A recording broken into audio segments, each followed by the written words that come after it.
La historia que nos ocupa ocurrió en un momento indeterminado del siglo VI, en el interior del convento de la Egregia Virgen Eulalia, ubicado a las afueras de Mérida.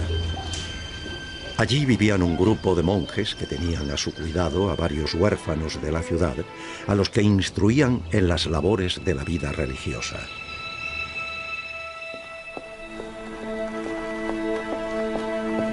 Una fría noche de invierno, uno de los internos, Augusto, enfermó repentinamente. El diácono del convento acudió con premura a visitarlo y lo encontró bañado en sudor, sufriendo convulsiones por la fiebre.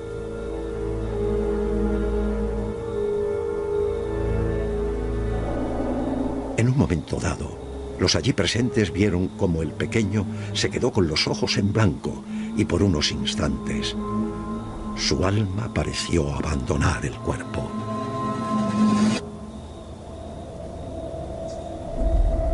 Los frailes le colocaron unos paños de agua fría para intentar bajar la fiebre, pero Augusto seguía inmóvil, como muerto.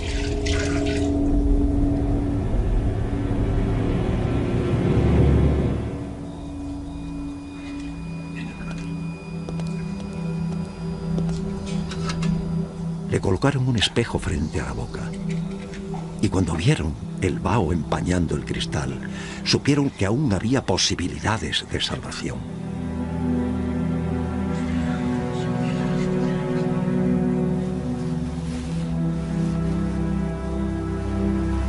En aquel silencio sepulcral, solo interrumpido por los rezos susurrantes de los frailes, el enfermo abrió lentamente los ojos. Estaba demacrado y su respiración era cada vez más lenta, pero se esforzaba por intentar comunicarse. Ante la sorpresa de la congregación, anunció que su final estaba cerca y que no saldría vivo de aquella aciaga noche. Lo sabía porque había estado a las puertas del cielo, donde había gente esperándolo. Paul, el diácono, le pidió que intentara dormir y mandó al resto de monjes a sus celdas para que Augusto pudiera descansar.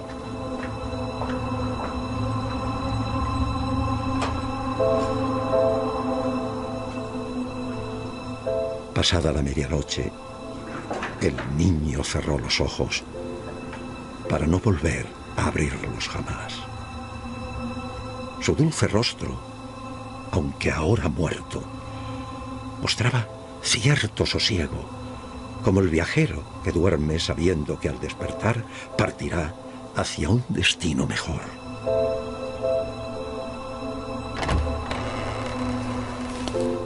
Tras certificar la muerte, Paul decidió que debería enterrarlo al día siguiente, cuando pasaran aquellas horas de obscuridad.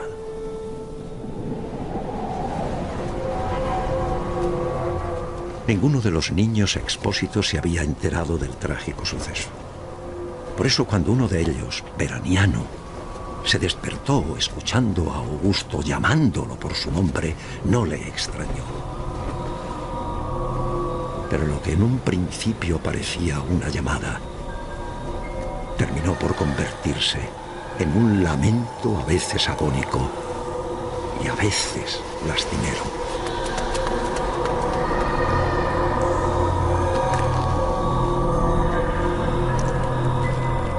Guiado por el sonido, Veraniano llegó a las huertas del convento.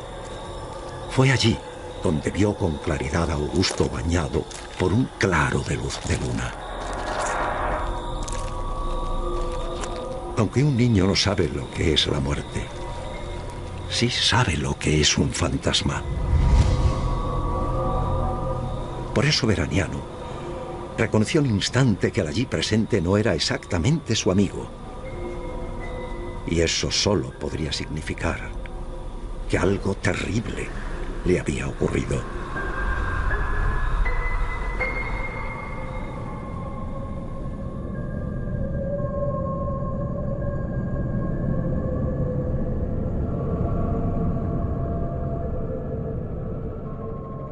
Aunque un niño no sabe lo que es la muerte, sí que sabe perfectamente lo que es un fantasma. Claro, esto dicho con la voz del gran Primitivo Rojas, tiene mucha enjundia.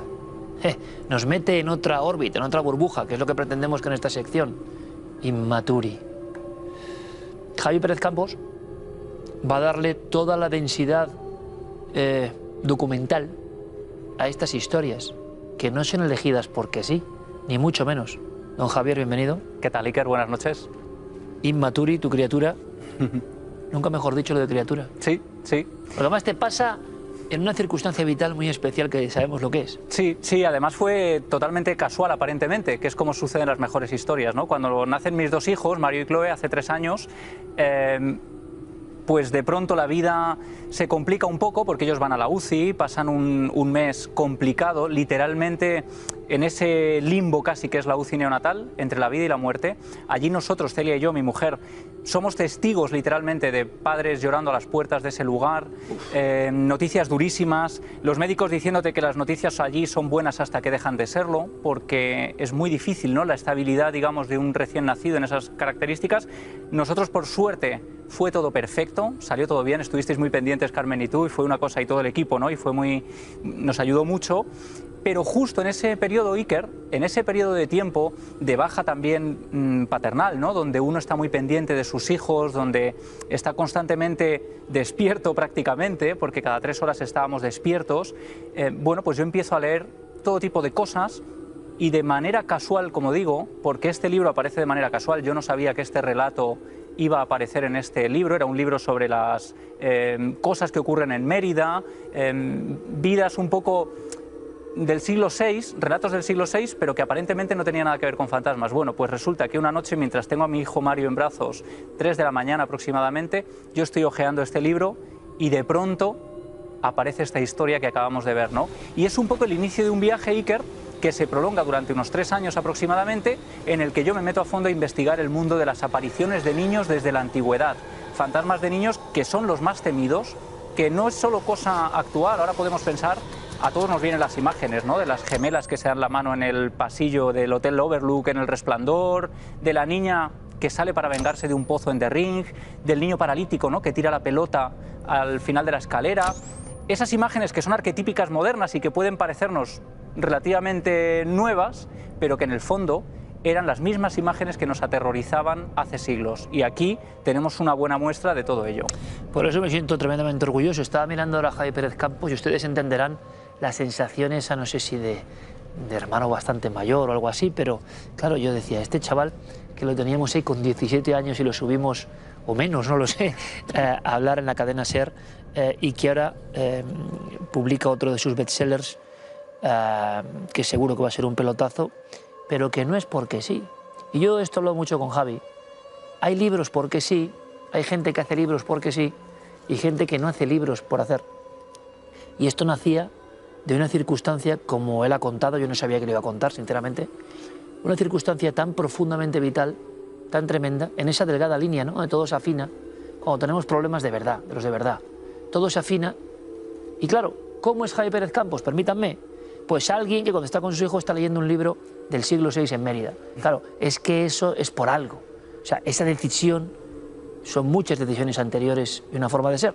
Entonces, él hace seguro el mejor estudio que se ha hecho sobre el tema de los aparecidos. Llevaba ya mucho tiempo investigando los Auroi, muertos antes de hora.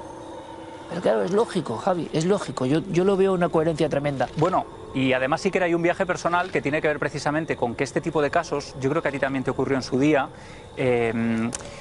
siempre los ves desde la barrera, ¿no? Siempre ves los casos de apariciones de niños, por ejemplo, desde la barrera. Pero ¿qué cambia hace 3 años? La paternidad, que lo cambia todo, ¿no? Los miedos, te remueve todo por dentro, te cambia la perspectiva vital. Y en mi caso eso se ve también muy bien en el libro, ¿no? Porque en el fondo yo me planteo qué miedo da.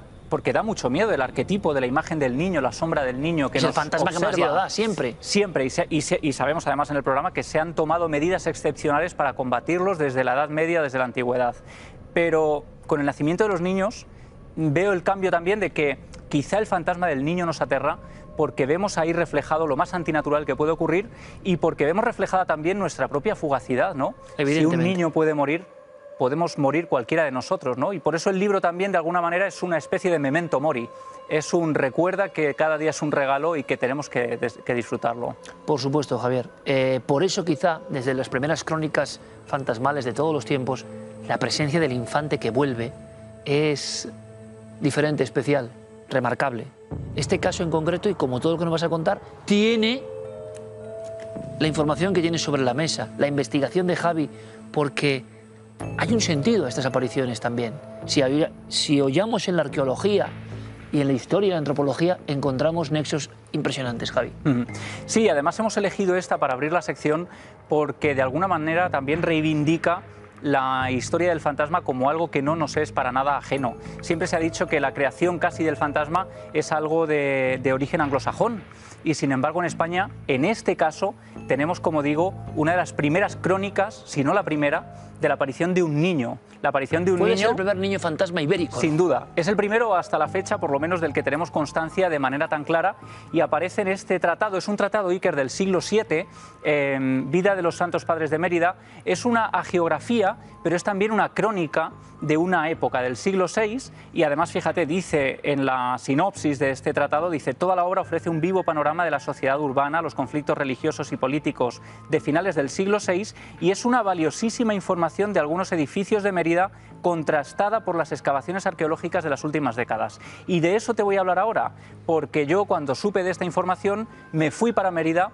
Gracias a Israel Espino, nuestra buena amiga allí, conseguimos permisos para entrar en el lugar donde supuestamente se enterró al niño Augusto, y si quieres al final te cuento qué pasó con la tumba, si conseguimos localizar o no dónde estaría sepultado este niño. Bueno, contándolo, porque ¿qué nexos hay con la pura realidad? En los casos de Inmaturi hay toda una historia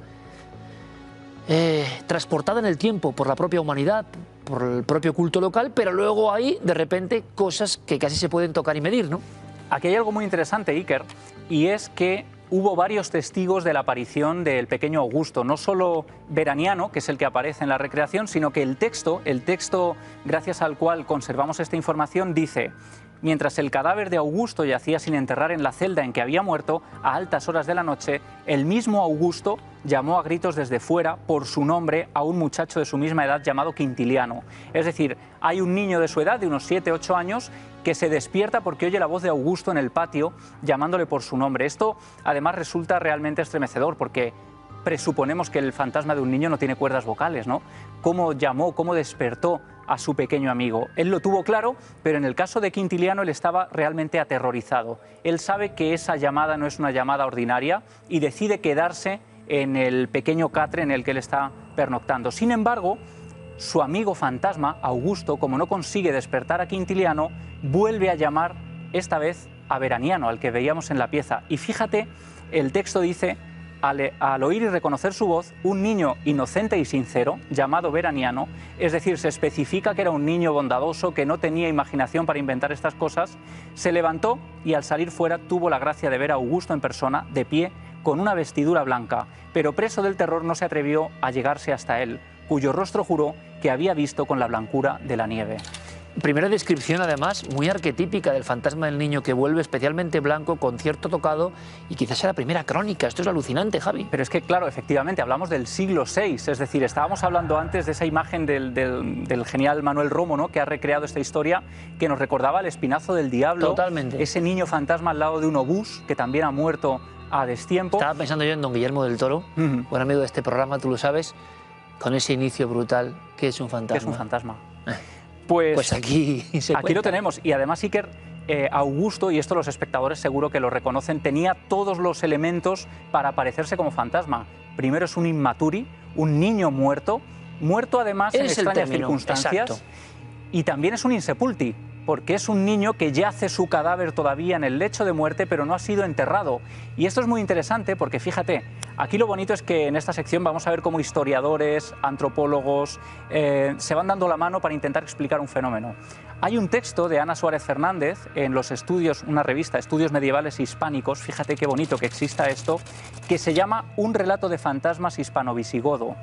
Y precisamente Ana en este estudio dice la importancia de los restos del finado, de ofrecerles sepultura, es una costumbre que se remonta a la prehistoria. La sepultura simboliza la puerta al más allá y por tanto, si no hay sepultura, no se puede acceder al otro lado. La buena y la mala muerte.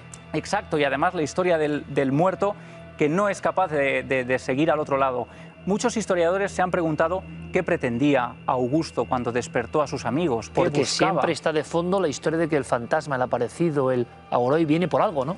Exacto.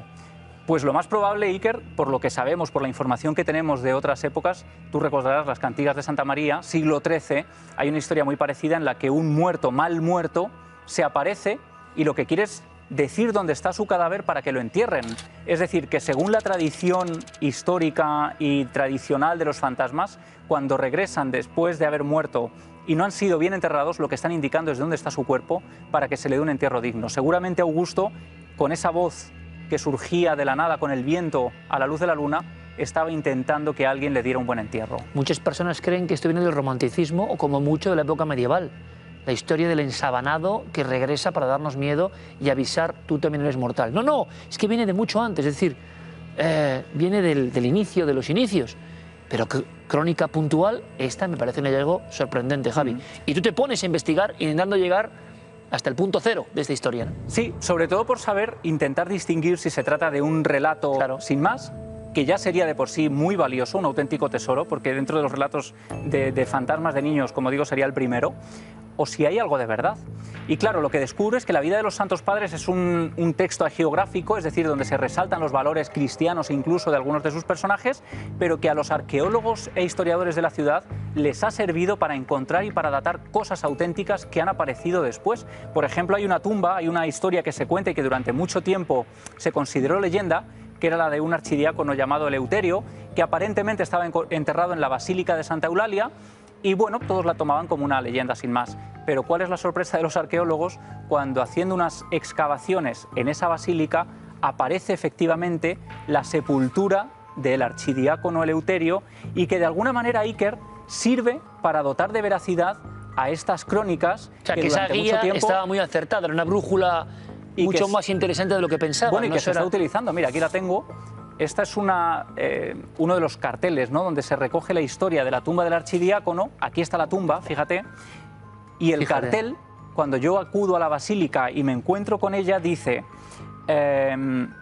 se creían estas circunstancias en parte fantásticas, hasta que el descubrimiento de esta inscripción confirma la existencia del personaje y la fecha de su muerte. Es decir, la vida de los Santos Padres de Mérida estaba dando la fecha de la muerte de este también personaje. Como aquellos libros de Werner Keller, la Biblia tenía razón, ¿no? Es decir, la polémica de que luego se toma como, bueno, historias de una época y vaya, estaban señalando puntos concretos del mapa, pero aquí tienes más fotos. Claro, este texto decía además que el hallazgo de la tumba de Eleuterio aseguraba una vez más el valor que tiene la vida de los Santos Padres como fuente histórica.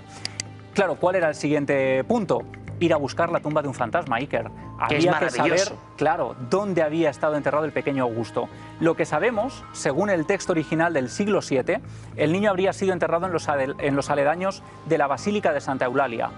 Un lugar privilegiado, además, porque es una basílica, ya sabes, que tiene mucho poder, que tiene mucha importancia a lo largo de la historia en Mérida, y si se le entierra por allí cerca es porque es un niño casi beatificado de alguna manera. O que tuvo su importancia por aquellos hechos, quizá. Entonces, conseguimos un permiso para entrar en un lugar muy concreto porque a nivel del mapa, cogemos el mapa de Mérida y decimos dónde estaría el antiguo convento de la Virgen Eulalia, el convento donde se aparece el niño. Vale, pues lo que encontramos es que el convento, por la ubicación, tendría que estar actualmente bajo los cimientos de otras ruinas, unas ruinas que son las del monasterio de la Virgen Egregia, que hoy se pueden ver, no se pueden visitar porque se está trabajando arqueológicamente allí, pero conseguimos entrar con los arqueólogos para que nos expliquen dónde estaría este convento, también saber si había tumbas infantiles en ese lugar, de qué época. ¿Y cuál es la sorpresa, Iker, cuando uno de los arqueólogos de los trabajadores me conduce a una zona muy concreta del edificio y me dice: aquí está el antiguo cementerio, muy cerca de esta basílica, con lo cual a nivel de ubicación podría ser perfectamente. Y claro, yo les pregunto, ¿pero aquí han aparecido tumbas infantiles? Y me dicen que sí, que han aparecido tumbas infantiles, y lo que nos llama la atención y lo que nos parece realmente interesante es que algunas de esas tumbas infantiles son del siglo VI. Madre mía. Es decir, que cuadrarían a la perfección con la historia del pequeño Augusto, ¿no? Una de estas tumbas podría ser la tumba del pequeño Augusto. Claro, no había inscripciones, no hay ningún dato que nos pueda garantizar esto, pero ahí estaba, una vez más, la vida de los santos padres de Mérida, ubicando una historia en un lugar concreto, y resulta que ahí empiezan a acabar y aparecen los enterramientos infantiles. Hace 1500 años, y dice Javi Pérez Campos, ir a buscar la tumba de un fantasma. Esto es lo mágico, lo fantástico, lo que solo puede ocurrir en este programa, y acudiendo a la historia, a los documentos, a los datos, porque los Inmaturi han estado flotando en diferentes civilizaciones, en diferentes culturas, en diferentes zonas del planeta, y hay una vez más el extraño denominador común, que todas las personas en tiempos tan antiguos, y a veces sin conexión, creían ver la misma aparición, y por algo, un mismo modus operandi. Este es uno de los misterios que te has encontrado. Sí, y que además, como decía, muchas ciencias se están dando la mano para intentar ahondar en el misterio, y resulta, esta te va a gustar también, Iker, hay un médico en Mérida, el doctor Curado, que ha intentado explicar la muerte del niño Augusto.